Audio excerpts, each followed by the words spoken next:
Ya, saya ikuti itu. Iya, gimana tuh, Jadi Pak? begini sebenarnya, Dene itu ya adik saya, junior saya ya. Jadi sering ke rumah, sering ke sini juga. Yang pertemuan terakhir itu kira-kira 4 hari yang lalu ya. Di rumah itu. Jadi ada tiga, kalau saya kelompokkan topiknya ada tiga yang dia tanyakan. Pak, pemilu kira-kira jadi enggak Pak? Nah, gitu kan. Kenapa tanya begitu? Ini masih ada gerakan-gerakan bahwa ada upaya bahwa pemilu ditunda, jabatan presiden dipanjang dan sebagainya. Saya bilang, kalau gerakan politik itu ya biasa.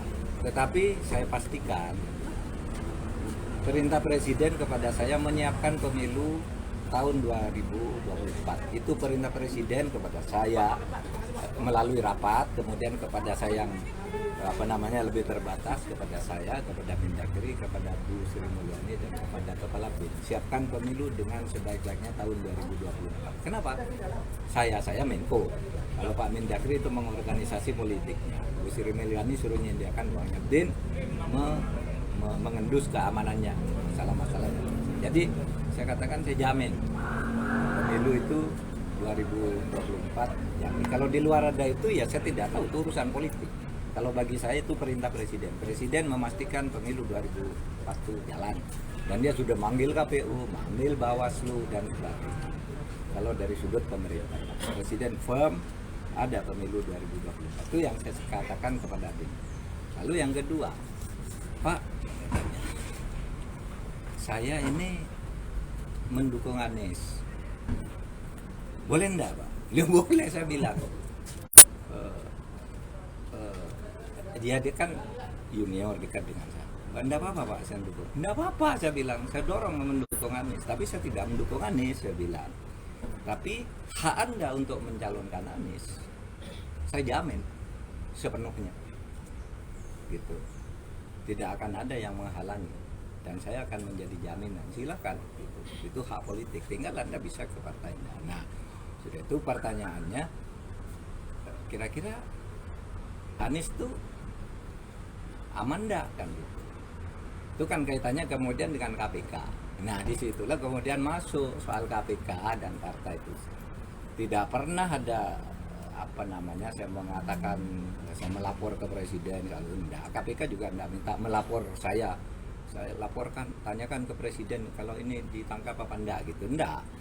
Waktu itu yang justru diminta saya melapor ke presiden, ke KPK minta mohon diinformasikan presiden bahwa kami akan nangkap Lukas NMB. Itu tanggal 5. Nah, lalu bercampur dengan cerita itu tadi saya dengan Dene bahwa Anies gimana. Nah, lalu saya cerita tentang Anies itu.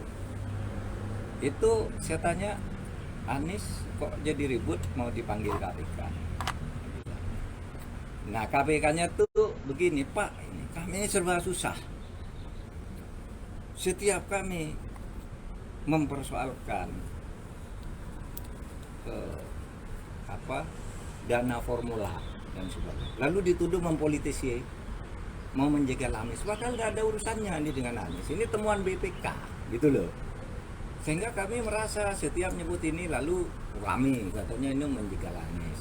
Nah, disitulah terjadi diskusi-diskusi saya dengan Denny gitu ya. Memang sih kadangkala isu politiknya macam-macam. Kalau partai ini tersandung, semuanya jadi pasien KPK lah. Ketua partai ini kasusnya. Saya cerita, ketua partai ini kasusnya, ketua partai ini kasusnya. Ini menjadi sensitif.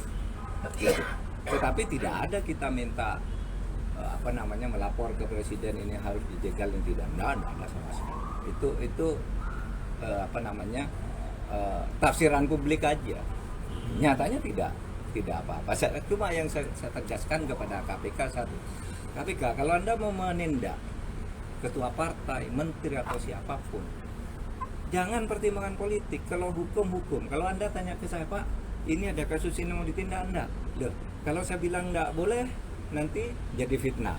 Saya melindungi orang. Kalau saya bilang boleh, jadi fitnah, saya menjerumuskan orang. Saya bilang pokoknya kalau hukum tegakkan tanpa pertimbangan politik, enggak usah tanya ke pemerintah. Itu kata saya kepada KPK. Memang lalu kemudian disebutlah ketua partai ini kasusnya, ketua partai ini kasusnya. Itu ada semua lah. Ketua partai, Pak. Iya kan, yang disebut oleh Denny kan gitu. Ya. Iya memang saya diskusi itu dengan Denny. Gitu. Nah ini saya bilang. Tapi pemilu harus jalan. Tapi hukum harus jalan, saya bilang. Itu aja. Tidak ada masalah yang serius.